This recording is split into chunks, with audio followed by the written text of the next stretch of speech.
All right, let's get started because I promised to get you out of here at 7 o'clock, and I'm going to live up to that promise. So we're here to talk about hope.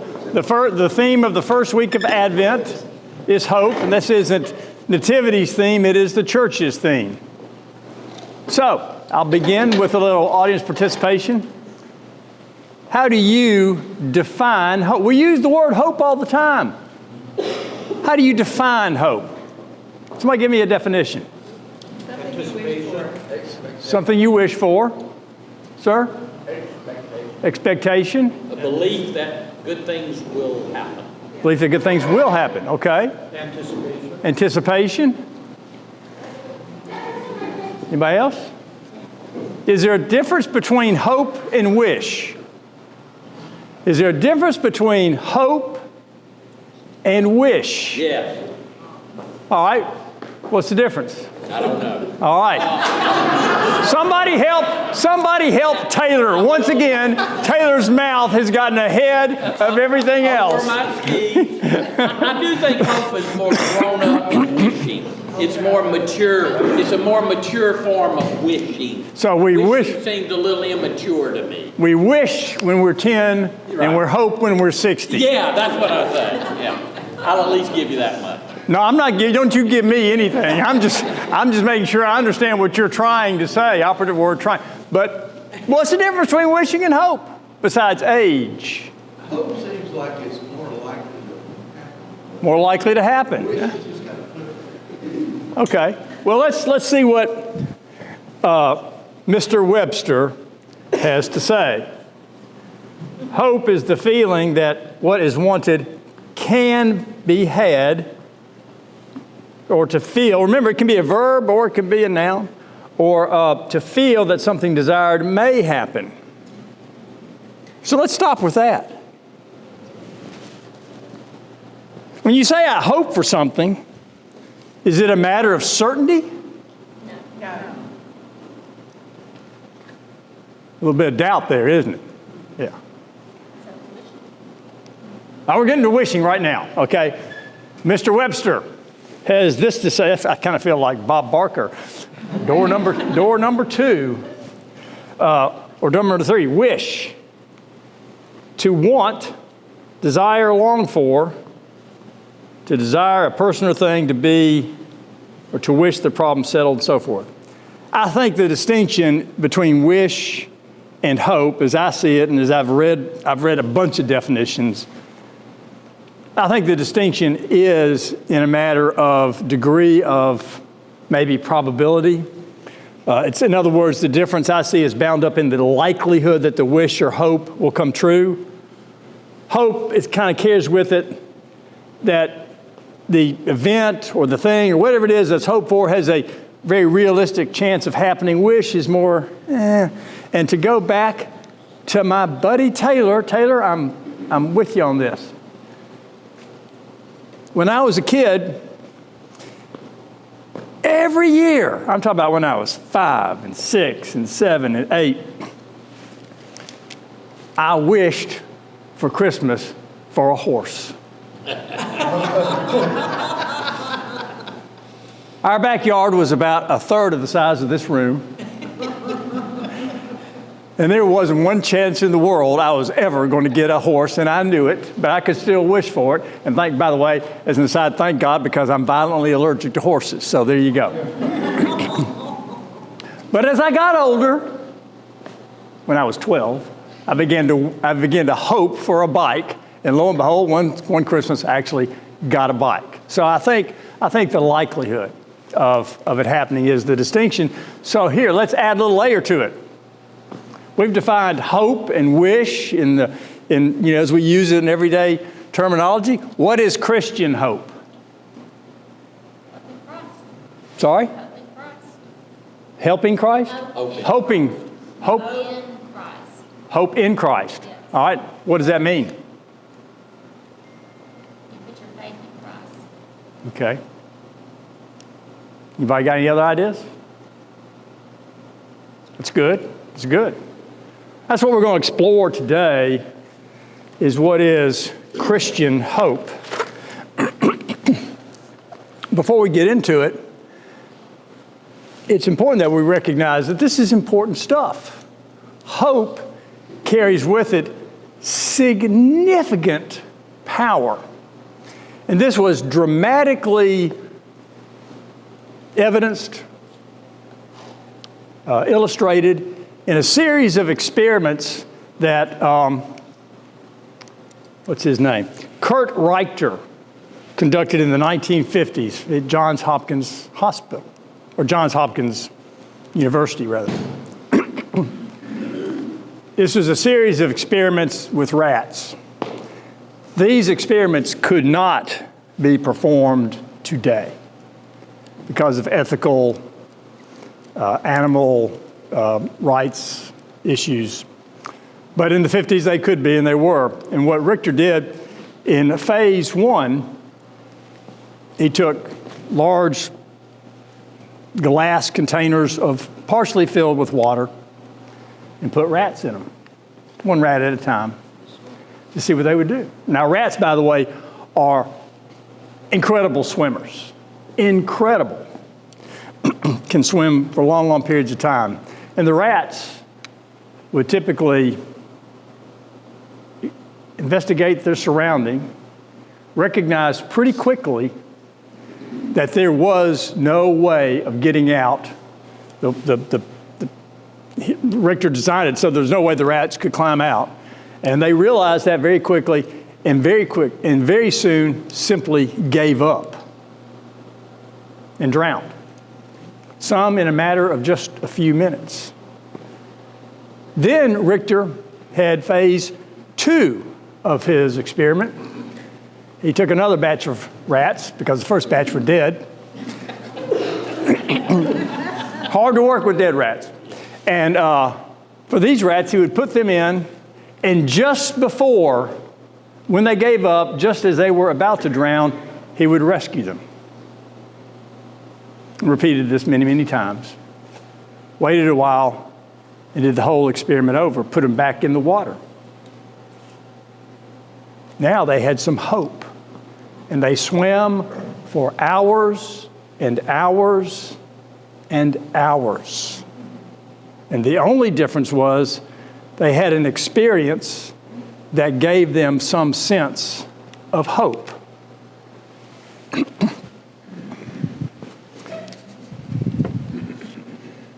Great.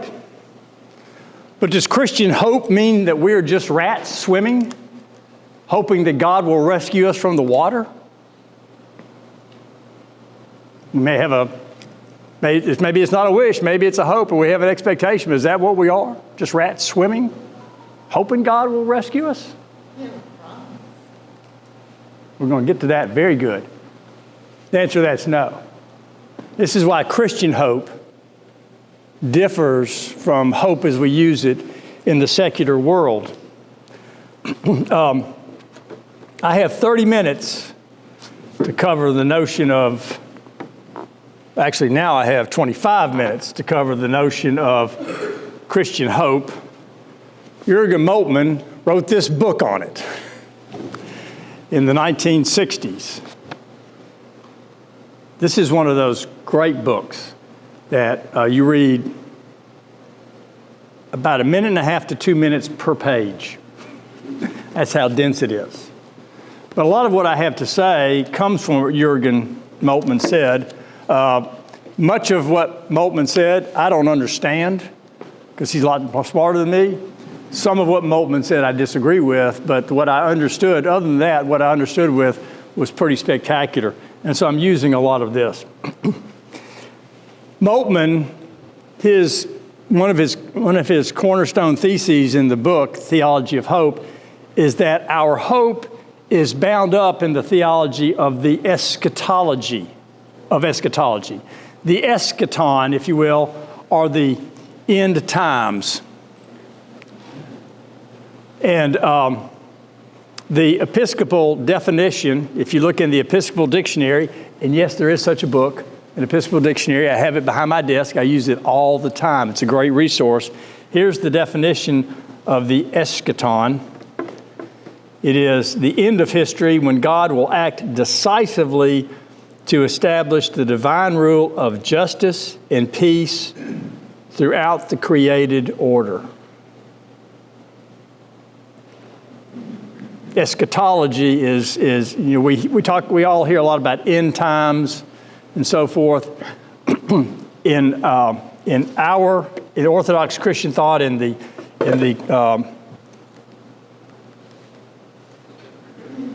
I need to be careful about this. The Episcopal theology, the end times is the eschaton, when all things will be made new, when justice and order will be created. Now, there are, according to Moltmann, two possible views of history leading to the eschaton. The first is a world in a state of stasis. The second is a world engaging in possibilities. What's a world in stasis? Well, what it means is, technology has changed. We didn't drive cars 150 years ago. You can look at the history of life as it's changed due to technology, but we have not changed. We are static in terms of our core beliefs, our attitudes, our actions, how we treat each other, our beliefs, all of that. Humanity really has never changed, and we're simply waiting for God to break into reality, to break into time by way of the eschaton. A world engaging in possibilities says that we are slowly, yes, very slowly, and oftentimes two or three steps forward and 2 steps back, but we are marching forward toward the eschaton. And this notion is bound up in that famous quote of Martin Luther King, that the moral arc of the universe is long, but it bends towards justice. By the way, that is a great description of a universe that is not static but engaged in possibilities, and I happen to agree with that, and Moltmann agrees with that as well.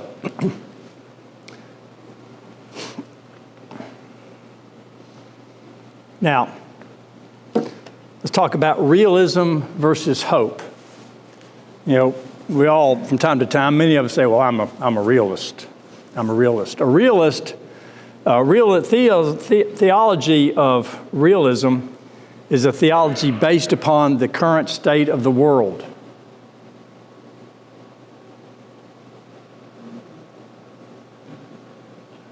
Is that a happy thing? You're losing the sale. That's not a happy thing, is it? Let's face it. By the way, I think if we look back at history, we are marching forward, but it sure is slow, and we do have that 3 steps forward and 2 steps back. And so a theology or a life view based upon realism leads to despair. Despair, Moltmann's definition is great. It's the premature, arbitrary anticipation of the non-fulfillment of what we want from God. So if we base our view of God on how things are, and we leave it at that, that's going to lead to despair. On the other hand, a theology based on hope is the foundation of faith. A theology based on hope is the foundation of faith. Faith, according to Moltmann, is the expression of belief that God has made promises and God will meet those promises. Faith is the expression of belief that God has made promises that God will meet, will fulfill. So we've got a couple things here. We have hope leading to faith based upon promises. I'm going to come back to promises in just a minute. But note this, that where realism results in despair, Moltmann says, hope and faith result in happiness. And I put joy up here because I don't like happiness. Happiness to me, this is just me, but happiness is that feeling I get, when I get a nice birthday cake. When my team wins the SEC championship, it makes we know how that. It makes me feel very happy, right? But that's kind of that. Happiness is kind of that cotton candy feeling. You know how cotton candy is. It tastes great, and then all of a sudden it's gone. That's why I like joy, because joy is that feeling of contentment and peace that stays with us despite the peaks and the valleys. So Moltmann was just wrong. He used the wrong word. And note that all of this hope, this faith, this joy is consistent with that world engaging in possibilities, right? So, we have promises. Well, let's talk then about some specific promises, the promises of Christ. We see this in Mark and a couple of times in similar quotes in Matthew. Then they will see the Son of Man coming in clouds with great power and glory. Then he will send out the angels and gather the elect from the four winds, from the ends of the earth to the ends of heaven. It's great. That's a great promise, isn't it? We'll be gathered up with Christ. Now, here's something that's important about this quote. This is a direct reference to Daniel. I think it's the 14th chapter of Daniel. No, 7th chapter of Daniel. Every devout Jew hearing Jesus utter those words knew exactly what Jesus was referring to. This statement about coming on great clouds. In Daniel 7:13, Daniel says this, you will see someone like a man coming in clouds with great power and glory. Actually, I've got it up here. I saw one like a human being coming with the clouds of heaven.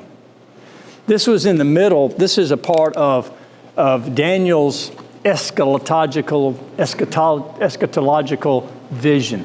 His vision of the end times. It's really a dream, but it is a direct reference to the end time. So Jesus is tying up his promise here with the eschaton, the time when he will return.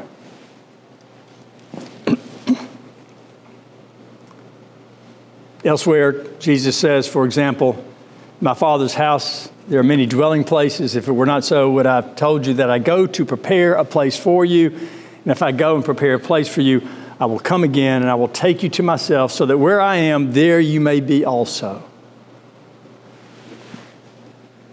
So here and elsewhere, Jesus makes promises of a new created order.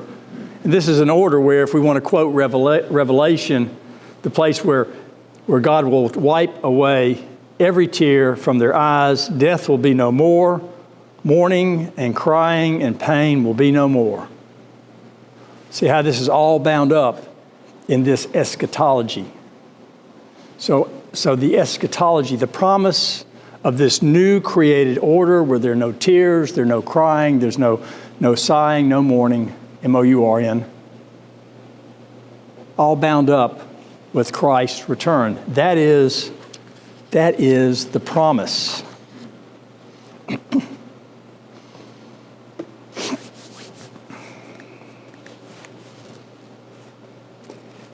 Which is all, again, bound up in Jesus' first appearance, the first time Jesus appeared on earth 2,000 years ago.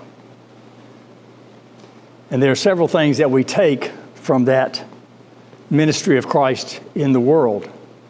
First, foretaste, in the sense that Jesus' presence on earth 2,000 years ago, his ministry of healing and his message of God's unconditional love of all is a foretaste of what we will experience at that end time. We are drawn into the presence of God through Christ. Foretaste is a term you hear a lot about in seminary. And there's a reason that term is used. This visit by Christ was something that anticipates what will happen, but it is just that, what we say it is a taste. It is just enough of a sample for us to try to imagine, although it's impossible, try to imagine how indescribably wonderful that time will be. Jesus' appearance also acts as validation. We've been talking about promise, okay? What's the problem that you and I have all experienced with promises? What? Now, some people don't keep their promises, right? I mean, let's face it, making a promise is easy. We can all do it. If I promise Darla something, she knows there's a chance. She knows there's a chance. 60-40. Maybe. Maybe. So Christ made a promise. All promises can be broken, but the resurrection changes everything. First of all, let's face the facts now. There's no resurrection, there's no Christianity. Jesus is just a prophet, maybe the best prophet ever, maybe the greatest prophet ever, but he's just a prophet. But the resurrection is what allows us to proclaim Jesus as divine. And so this is not a promise that Randy makes, or Troy, or Diane, as well-meaning as we are. I want to keep every promise I make, but I'm not batting 1,000. But God, this is a promise from God. So the promise is validated. It takes it out of the realm of possibility or even probability. Does that make sense? This is crucial. This is how solid our hope is.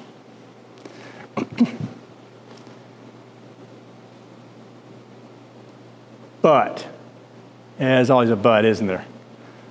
But tension is involved. Now, let's think about, again, our experience with promises. Promises kept. There's always a time between the utterance of the promise and the fulfillment of the promise. Sometimes it's just momentary. Yes, I'll take out that garbage, and I do it right then. Sometimes it's longer. Yes, I'll take out that garbage, and it turns out to be after the movie or after the ball game. Or all kinds of promises, the time can get longer and longer, but between the time of the utterance of the promise and the fulfillment, there is always some tension because the promise is not yet fulfilled. You and I, we live in that in-between time, this time of tension. But because this is a divine promise, because it is promise that has been validated, it makes that time for us at least tolerable. But there is tension living in that unrealized promise. Next, covenant. Promises involving God are never one-way streets. It's two-way. God promises, but also expects promises to be kept on our part. Now, notice the term covenant. Promises with God are not contracts. A contract is an arm's length agreement. I promise Katie, if she provides me dental services, I will pay her X amount of dollars. She doesn't show up, or she only gets halfway through and gets called away. I don't have to pay Katie anything because she has not fulfilled the requirements of her agreement. It's an arm's length. Not you and me, Katie, not really. I love you, but I'm using that for an example. Arm's length relationship. A covenant is not. A covenant are agreements between parties that care for each other. And so covenants last even if one party fails to live up to all of his or her responsibilities. And part of our covenant with God is to do what? To make this world move closer and closer to some resemblance of God's kingdom. Remember, living in a world engaged in possibilities? That's what we're talking about. So we have a covenant with God to do that, which then brings us to mission. Jesus provides hope. Hope gives us faith. The validation of that hope gives us confidence. We are in covenant relationship with God. But until everything is, as was said in Genesis 1, very good, the hope has not been realized. And we, as a part of our covenant, are given mission. We are called to be in mission to continue to move the arc of the moral universe, ever so slowly, but continually. All this is why we can count on hope and how hope is the source of our joy. That's the very, Randy stealing some pretty heavy theological academic ideas from a brilliant guy. I hope it helps. Well, let's look at hope from another lens, or through another lens. Christian mission and hope. And I'm going to talk to you about Pratt Patterson. I met Pratt Patterson last Saturday. Pratt is now a candidate for the diaconate. He's at the tail end of his 3 years of training to become a deacon. The standing committee, I'm on the standing committee, the commission on ministry, and the bishop have all signed off and said, yes, Pratt, you can be ordained in May. Pratt is the executive director at Wilmer Hall in Mobile, a place that provides housing and love for children with no homes, for orphans. He lives on the campus with his family. Been there for a number of years. I don't know how old Pratt is, but I think he's probably in his late 40s. As a part of what he does in his free time, so to speak, Pratt is involved in a food ministry at St. Mary's on the Sea in Codon, Alabama. Does anybody know where Codon, Alabama is? I'll look it up, baby. And it is below Mobile, almost to Dolphin Island. I think the town's about as big as this room. But they have a food ministry there. It's pretty impressive. An individual whose name I don't even know, and we don't need to know it for this purpose, contacted the United Way because he needed some help, and part of what he needed was some food. So the United Way contacted St. Mary's at Codin, and they got to Pratt. Well, they gave him some food, but Pratt's relationship with this fellow has gone further. This man is 60 years old, and he's disabled. I asked Pratt told this story last Saturday, and I called him up. I said, Pratt, I got to tell this story. Give me a few more facts. I said, what's the basis of his of his disability? He says, everything. He said, for example, he's got heart disease, he's got a bad back, he's got diabetes, he's got mental illness, and there are more things than that. This man was abused as a child. He has significant psychological and emotional issues. He lives on an income of $850 a month. This is the most stunning thing to me. His cash, he takes in $1,250 a month. He has to pay $400 a month in alimony. So he's got $850 to live on.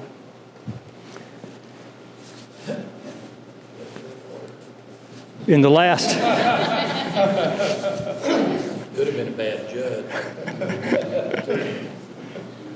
Could be a bad system. But that's not the point. That's this man's situation. He is frequently suicidal. Pratt, for the last several months, has been meeting with this man, just meeting with him, just sitting down talking to him twice a week.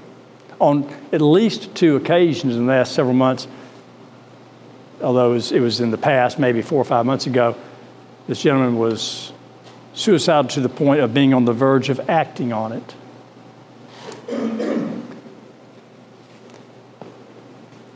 Pratt's time with him has helped him in many ways, but probably most importantly, as Pratt tells us, it's given this man some hope. He had no hope, and just the presence of another human being willing to sit with him and listen to him, express concern and care, has given this man hope. So he no longer has that suicidal ideation, or at least not to the extent he did. So there's the academic side of Christian hope, and then there's the Pratt-Patterson side of Christian hope. And it's 7 o'clock. Anybody got any thoughts?